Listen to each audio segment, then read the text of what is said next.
Hey everyone, Ray Salville, raysalville.com. In today's video, we are going to be diving into YouTube analytics and how you can use all of the insights in your analytics platform and use them for future videos, content ideas, and spawning more similar content that has already performed very well for you. So if you're brand new to YouTube, if you've been on YouTube a while and you're unsure how to use YouTube analytics and what the most powerful nuggets of information are, stick around.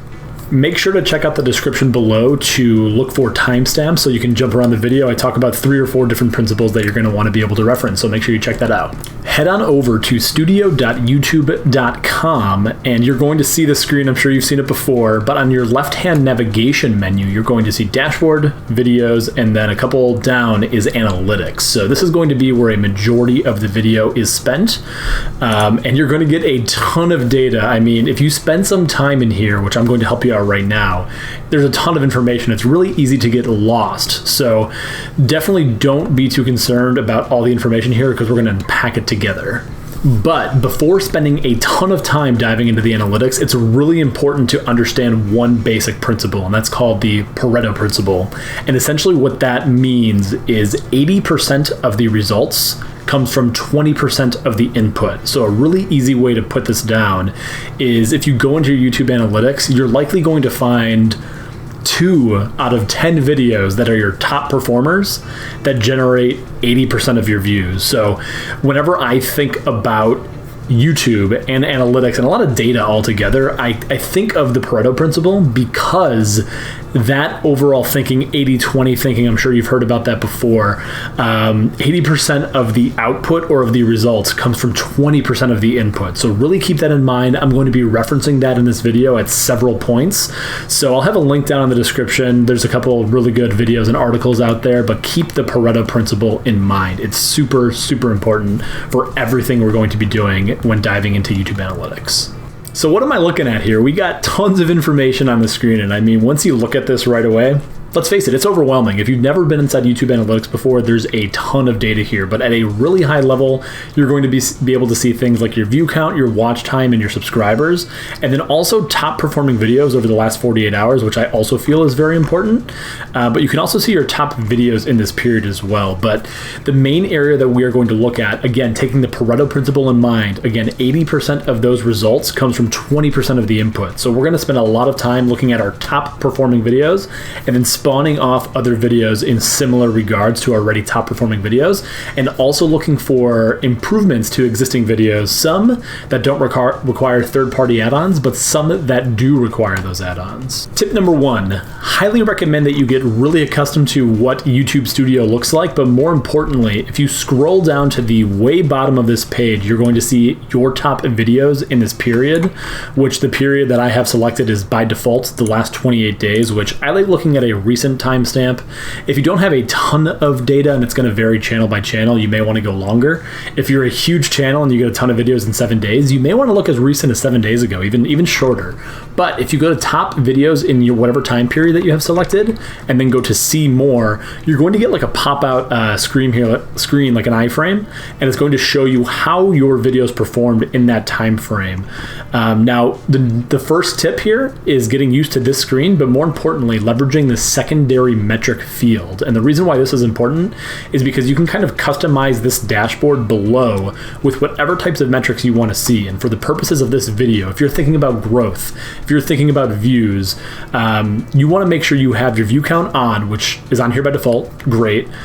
We also have average view duration. And then what you can do is if you click on select secondary metrics, you can add other metrics here if you go to the more metrics column. So I'm going to show you one more time because I went through that kind of quick. So if you scroll to the top, go to select secondary metric, go to more metrics, you get a ton of other things you can add. So for purposes of this video, for purposes of growth, I'm going to select subscribers, and then you can see down at the bottom down here, subscribers are added. Great.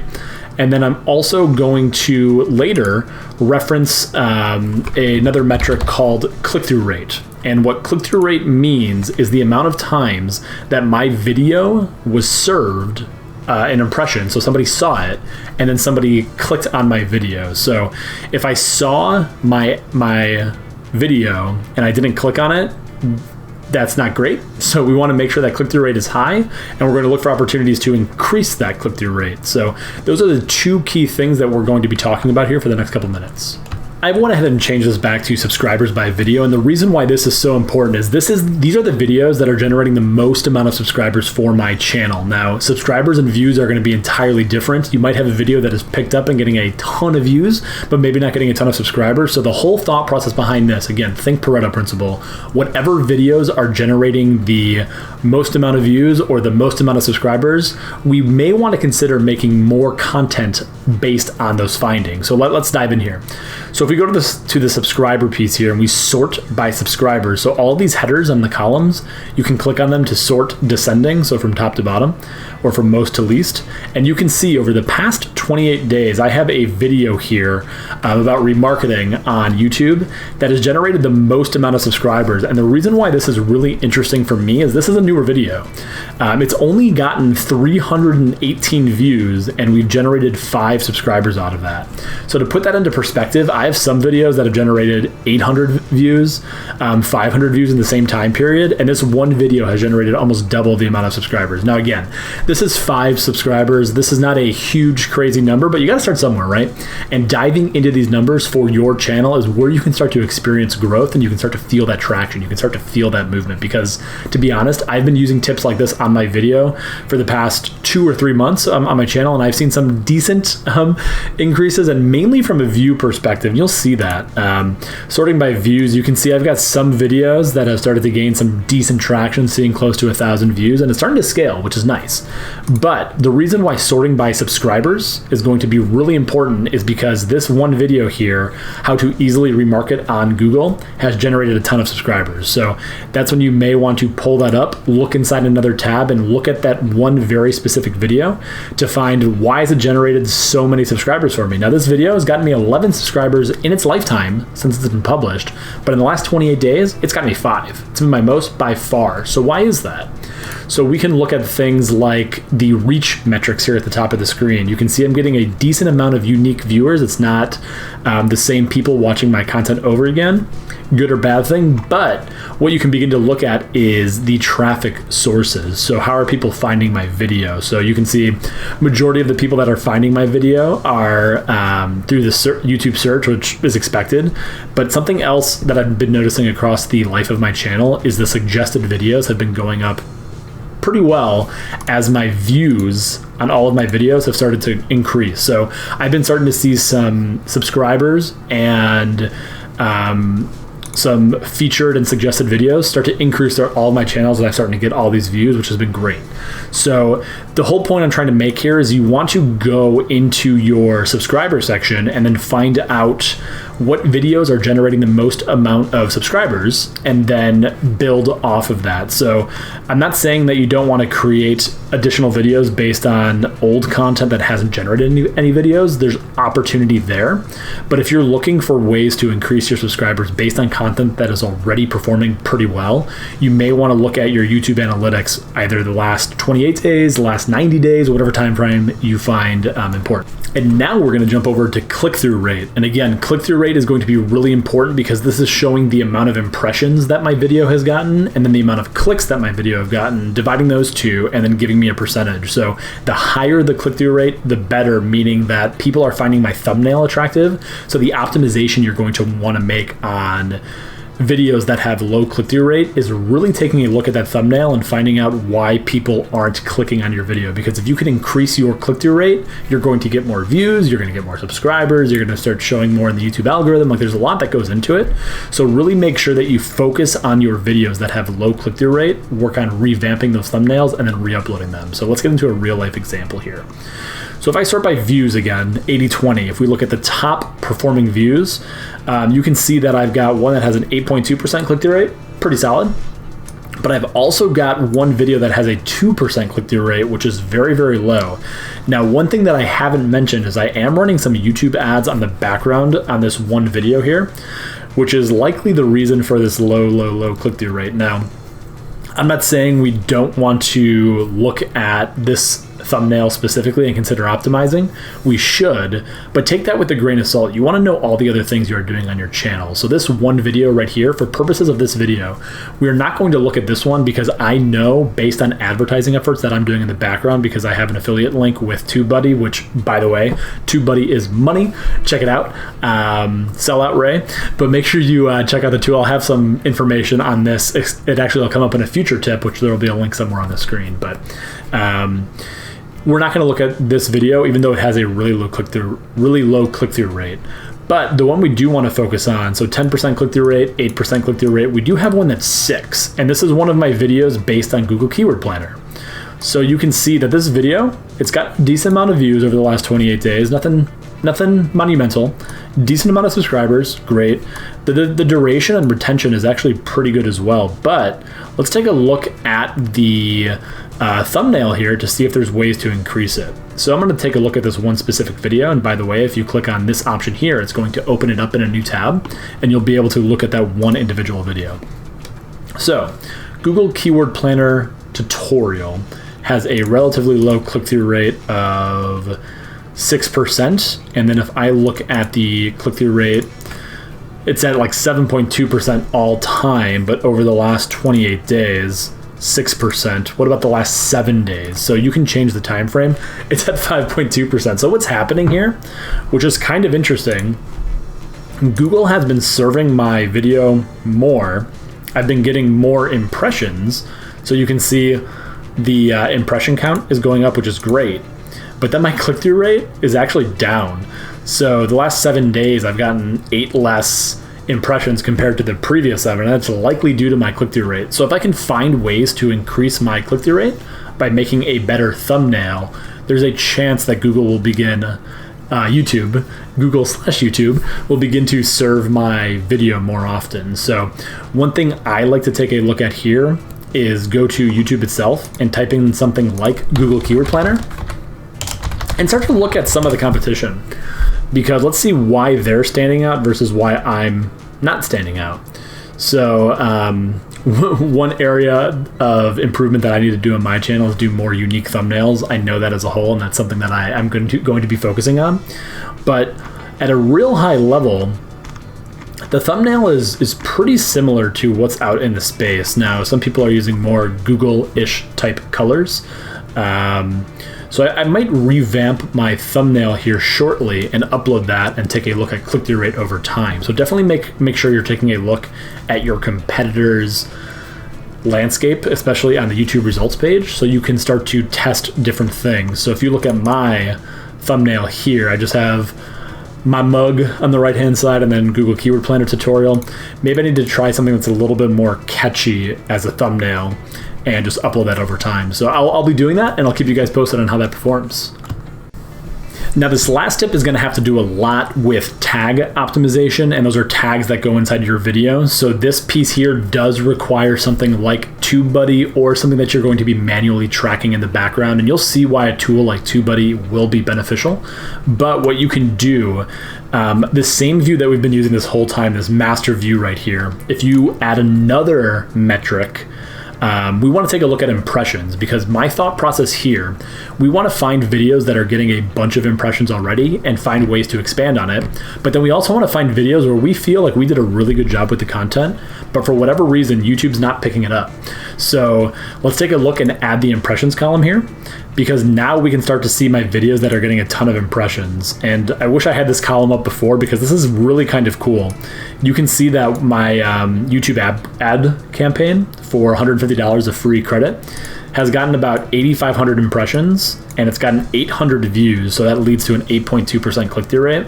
But on the flip side, if you go back to that one keyword planner campaign that we looked at before, it's got about 1,700 impressions and only 127 views. So it's almost like half the click-through rate in some areas compared to some of my other videos. So again, that's the power of increasing that.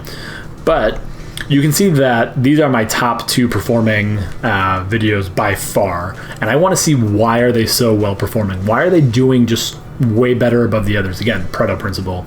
80% of the output comes from 20% of the input. So I want to do more of this. More of this video, more of this type of video if possible. So let's take a look at the YouTube analytics for both these campaigns and both of these videos. So you can see this has led to a decent amount of subscribers. I'm only 150 subscribers at this point. And this has led to 21 subscribers, which is just crazy for me. It's awesome. But if we take a look at tags, and if you go to the details section of your video here in the left-hand section of the menu, you can see with this tool for TubeBuddy, you can see where I'm ranking in incognito mode. Now, this type of ranking here and this type of layout comes with TubeBuddy Premium, which again, link will be down in the description below if you want to check out this type of tool. The reason why this tool is just great is because you can see how your tags are trending over time. And you can see for all these videos, I'm ranking for these keywords incognito right now. So if somebody types in Google Ads coupon, I'm showing up number 4 on average incognito. So every single one of these tags right now, I am showing up, which is outstanding, and I'm using 480 out of 500 characters right now. So I can add something else. Like what if I just did like Google coupon? Yep, stuff that in there real quick. You know what? We're gonna do this, guys. This is gonna be money, hopefully. I might be one character over. Google coupon 2020 does not work, so we'll just do Google coupon. But the thought process here, which hopefully I can illustrate here in a minute, is that we want to take a look at videos that aren't all green like this, because we aren't going to be ranking for all of our tags. That doesn't happen a lot unless you're probably a huge channel, and this video, for whatever reason, is being picked up. So I may want to make more of these videos down the line if it's relevant. Now, I don't want to spam a ton of $150 Google AdWords coupons, but right now, for whatever reason, people are finding my like how-to tutorials for getting free money on Google is going to be great. So an idea that I can do now is look at Bing promotions. How can you apply those? Facebook promotions. How can you apply those? So that's kind of where the brainstorming kind of comes in, and you start to look at those types of things. But if I jump over to my other video, my remarketing video that has really started to pick up recently, which is great, and I look at the details here, what tags are currently ranking here? Aha. So I have a couple that are not doing as well, which is good because it leaves room for optimization, right? So we don't want to go in here and gut everything, but you can see that Google Remarketing and Google Tag Manager are not ranking right now. So I did include some information about Google Tag Manager in my video, but I don't have that in the description. I don't have that in the headline, and I don't want to necessarily have that in the headline, and that's okay. Google Remarketing, now that's really relevant to my video, so I'm not going to remove that. But Google Tag Manager by itself is not a relevant keyword or a tag that I want to use in my video. So I'm going to kill it. And I have 25 more characters to play with here. And if you have TubeBuddy, shameless promotion for TubeBuddy, really get it. Even if it's not the paid version, they do have some free tools. You can scroll down to other tags based on keyword planner data and like other information from Google's API to find other keywords that they feel are relevant. So obviously internet marketing, not going to be great here, but if I look for like remarketing, if I do Control F for remarketing, I might be able to find other keywords and tags that are relevant for my video, which is just amazing. So just scanning through these quickly, like Google Tag Manager remarketing like might be good in some way. I do have remarketing tag manager in some way already.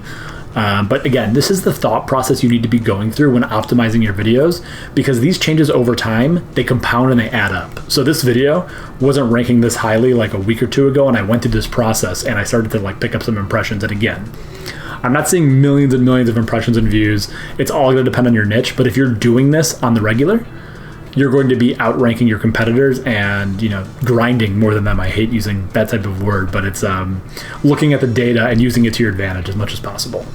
So what's going to be a good one for me to test out here? Why don't I do, here we go. I have something about the Google AdWords remarketing tag. I think this is going to be too long. Yeah, so why don't I just do AdWords remarketing tag, because I was just a little bit over. And hopefully that fits, of course. So why don't I do ads remarketing tag? So again, this is all part of the optimization process that you need to consider when making your videos, because these types of tags and changes aren't doing, like, these are things that you can do to improve your chances of being picked up by the YouTube algorithm in some way.